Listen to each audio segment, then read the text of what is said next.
नमस्ते स्वागत छ सबैजनालाई आजको मेरो भिडियोमा म बikash shrestha आज फेरि तपाईको सामु एउटा नयाँ भिडियो लिएर आएको छु। आजको मेरो भिडियो चाहिँ अहिले स्क्रिनमा देखिरहनु भएको एयरपोड को बारेमा रहेको छ जुन चाहिँ तपाईले नेपाली मार्केटमा सजिलै पाउन सक्नुहुन्छ। यो हाई कपिड एयरपोड रहेको छ। यो ओरिजिनल चाहिँ होइन, ओरिजिनल एकदम महँगो हुन्छ, एक्सपेन्सिभ हुन्छ। सबैले त्यो एफोर्ड गर्न किन्न अलिकति पोसिबल हुँदैन, किन्न सक्दैनन्। नर्मली धेरै मान्छेले चाहिँ यो हाई कपिड नै किन्छन्।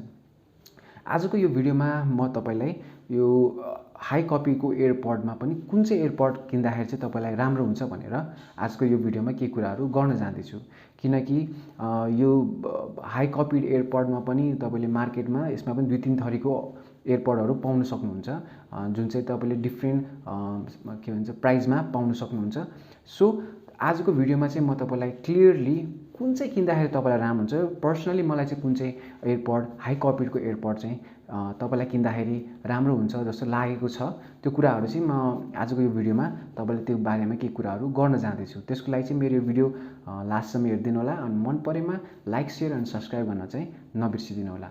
सो सुरु गरौँ आजको यो भिडियो। सो अहिले यो देखिरहनु भएको एयरपोड फर्स्ट कुरा आउँछ हाई कपीड एयरपोड र ओरिजिनल एयरपोडमा चाहिँ के फरक छ। एउटा त प्राइसको कुरा भइहाल्यो, हाई कपीड एयरपोड चाहिँ अलिक सस्तो हुन्छ ओरिजिनल भन्दा। अनि अरु कुरा आउँछ तपाईको यो एयरपोडको पछाडि नै, जस्तो यहाँबाट तपाईले खोल्न सक्नुहुन्छ, यहाँबाट निकालेर फर्स्टमा यहाँ तपाईको लेखेकै हुन्छ AirPod design by Apple in California assembled in China. यहाँ तपाईको यसको पछाडि नै यसमा लेखेको हुन्छ, यहाँ देख्न सक्नुहुन्छ। यहाँ लेखेकै हुन्छ तपाईको यो चाहिँ तपाईको एसेम्बल्ड इन चाइना। यो लेखेकोले नि थाहा हुन्छ कि तपाईको यो हाई कपीड एयरपोड रहेको छ भनेर।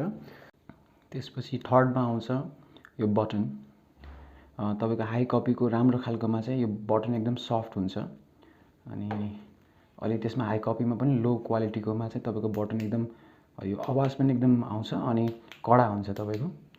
त्यसैगरी यो लाइटको कुरा गर्नुहुन्छ भने यहाँ लाइट यो यसबाट पनि थाहा पाउन सक्नुहुन्छ। यो सानो हुन्छ हाई कपीमा पनि राम्रो खालकोमा चाहिँ, तर हाई कपीको अलि लो क्वालिटीकोमा चाहिँ यो लाइट अलिकति ठुलो हुन्छ, यो भन्दा यसको डबल नै हुन्छ।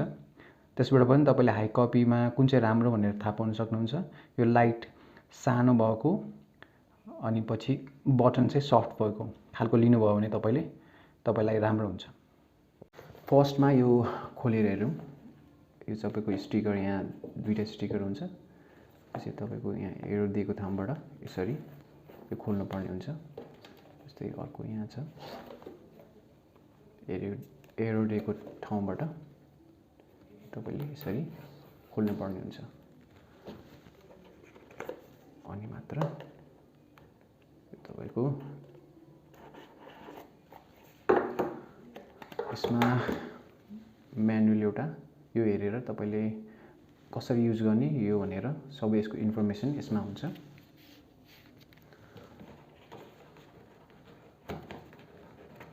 अब एयरपोड हेरौँ।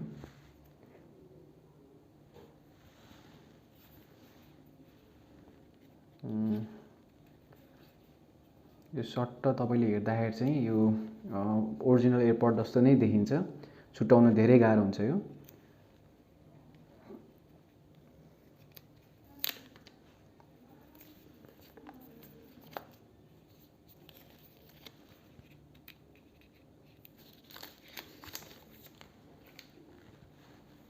देख्न सक्नुहुन्छ। यसको पछाडि यो बटन हुन्छ, यो चार्ज कति छ भनेर तपाईले यसबाट थाहा पाउन सक्नुहुन्छ।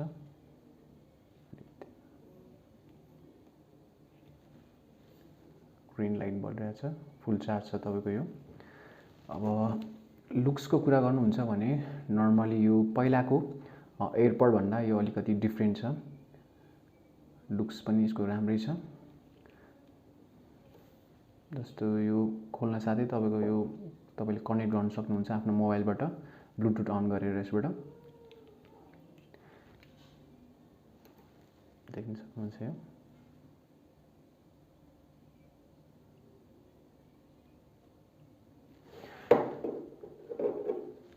लुक्सको कुरा गर्नुहुन्छ भने नर्मली यो तपाईको राम्रो नै छ। यो एप्पलमा पनि मोस्टली एप्पलमै एप्पल आइफोनमा युज गर्ने हो। अनि एन्ड्रोइडमा पनि यो युज गर्न सक्नुहुन्छ तपाईले। युज गर्ने तरिका कुरा गर्नुहुन्छ भने चाहिँ जस्तो तपाईले यो तपाईको साइडमा यसको साइडमा यहाँ चाहिँ तपाईले दुईटै हातले यसरी टच गर्नुभयो भने यो तपाईले फोन कल रिसिभ गर्न सक्नुहुन्छ। अनि रिसिभ गरिसकेपछि फेरि यसमा थिच्नुभयो भने त्यो कट हुन्छ।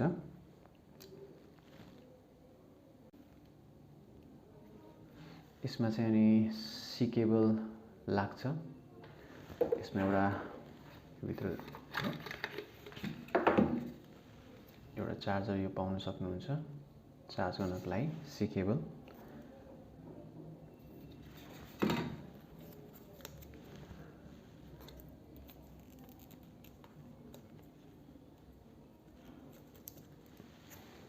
सी केबल चार्जर अनि चार्जर होल्डरमा चाहिँ तपाईको यो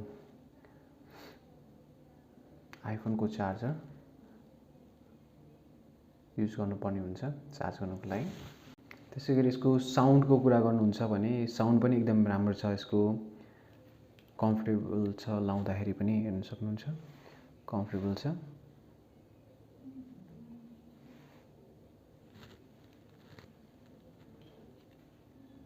यो मजाले फिट हुन्छ यो।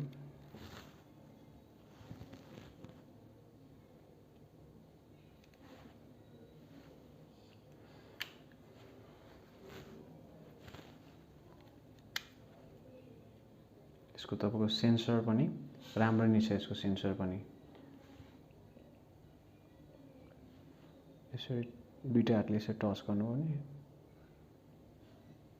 फोन उठ्ने हो चाहिँ सेन्सर पनि राम्रो छ। मैले सबै यसको मलाई हेर्दाखेरि चाहिँ चेक गर्दाखेरि चाहिँ राम्रो लागेको छ यो चाहिँ। अनि यसको ब्याट्री ब्याकअपको कुरा गर्नुहुन्छ भने यो लगभग 6 आवर्स दिन्छ यसले। नर्मली अरू तपाईको लो क्वालिटी एयरपडमा चाहिँ तपाईको किन्दाखेरि 3-4 आवर्स दिन्छ भन्छ, तर त्यसमा चाहिँ तपाईको 1-2 आवर भन्दा बेसी दिँदैन। तर यसमा चाहिँ तपाईको तपाईले 6 आवर्ससम्म एकचोटि चार्ज गरिसकेपछि 6 आवर्ससम्म 6 to 7 आवर्ससम्म चाहिँ मजाले यो ननस्टप तपाईले युज गर्नुभयो भने पनि यसले चार्ज तपाईको दिन्छ। ब्याट्री ब्याकअप चाहिँ यसको राम्रो नै छ यति प्राइसको। त्यसैगरी यसको प्राइसको कुरा गर्नुहुन्छ भने यो यसको प्राइस रहेको छ 2000 रुपीस। कुनै कुनै ठाउँमा अलिकति डिस्काउन्ट पनि हुन्छ नर्मल, तर 2000 रुपीस अनि मै पाइन्छ यो। अनि सर्टेन ठाउँमा चाहिँ यो 2500 सम्म पनि मैले यो पाएको बेचेको देखेको छु। लगभग 2000 सम्म भनौँ यसको प्राइस चाहिँ। त्यसैगरी ओभरअलमा चाहिँ यो लुक्स, ब्याट्री ब्याकअप, प्राइस अनि हाई कपिडमा चाहिँ अब नर्मली हाई कपिडमै नै हो यो चाहिँ, किनभने यति प्राइसमा 2-3000 रुपीसमा चाहिँ ओरिजिनल त आउँदैन, तपाईको हाई कपी नै आउने हो। सो यो चाहिँ तपाईको हाई कपी र ओरिजिनल भनेर तपाईको छुटाउनु भन्दा पनि तपाईको प्राइसले नै थाहा हुन्छ, किनकि 2000-3000 मा हाई कपिड मात्र आउने हो, ओरिजिनल त आउँदैन। ओरिजिनल त धेरै महँगो हुन्छ। तर यो बाहेक पनि तपाईले 1000 रुपीसमा पनि पाउन सक्नुहुन्छ यस्तो खालको एयरपडहरु जुन चाहिँ तपाईको राम्रो हुँदैन तपाईको, किनकि त्यसको ब्याट्री ब्याकअप नै तपाईलाई 3-4-5 आवर्स दिन्छ भन्छ, तर त्यसले चाहिँ तपाईले युज गरेर 1-2 हप्तामा थाहा पाउनुहुन्छ कि 1 घण्टा भन्दा त्यसले बेसी चार्ज दिँदैन तपाईलाई। तर त्यो मध्येमा चाहिँ यो खालको यसमा तपाईको सलिड पावर पनि लेखेको हुन्छ, जस्तो तपाईलाई यहाँ देख्न सक्नुहुन्छ स्क्रिनमा। यो हेरेर पनि तपाईले थाहा पाउन सक्नुहुन्छ। यहाँ चाहिँ तपाईको अलि यो क्यामेरामा चाहिँ अलि राम्रो देखेन होला, तर यहाँ चाहिँ सलिड पावर भनेर लेखेको हुन्छ। यो हेरेर चाहिँ तपाईले अलि राम्रो खालको हाई कपिड यो एयरपड रहेको छ भनेर चाहिँ थाहा पाउन सक्नुहुन्छ। सो ओभरअल चाहिँ अलि हाई कपिड एयरपडमा चाहिँ मलाई यो एयरपड चाहिँ राम्रो लागेको छ। यो किन्दाखेरि चाहिँ तपाईलाई राम्रो हुन्छ भनेर मलाई लाग्छ। सो तपाई एउटा हाई कपिड एयरपड खोज्दै हुनुहुन्छ भने यो एयरपड चाहिँ तपाईको लागि चाहिँ राम्रो हुन्छ। आजको लागि चाहिँ यति नै। आजको यो भिडियोको चाहिँ यति नै। म फ्युचरमा पनि यस्तो भिडियोहरु लिएर आउने कोसिस गर्छु, यो भन्दा अलि राम्रो भिडियोहरु बनाउने कोसिस गर्छु। त्यसको लागि चाहिँ मलाई सपोर्ट गर्दै गर्नु होला। त्यसको लागि चाहिँ लाइक, सेयर अनि सब्सक्राइब गर्न चाहिँ नबिर्सिदिनु होला। धन्यवाद।